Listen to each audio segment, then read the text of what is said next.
இரண்டு கிளிகள் காதலித்தது. Love birds என்று இந்த சமூகம் அதற்கு பெயர் வைத்தது. ஒன்றை இன்னொன்றோடு கயறு போட்டு கட்டி வைத்தது.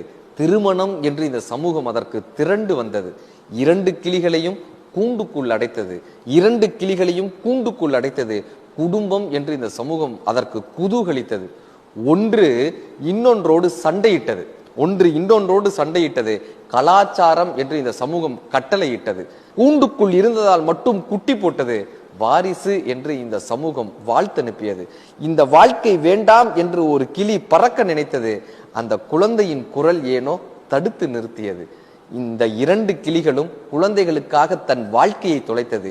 இரண்டு கிளிகளும் குழந்தைகளுக்காக தன் வாழ்க்கையை தொலைத்தது. வளர்ந்த குழந்தைகளோ பெற்றோரை விட்டு பறந்து தொலைத்தது. கடைசி காலத்தில் இரண்டு கிளிகளும் பறக்க மறந்தது. ஆனந்த வாழ்க்கை என்று இந்த சமூகம் வாழ்த்தை அனுப்பியது.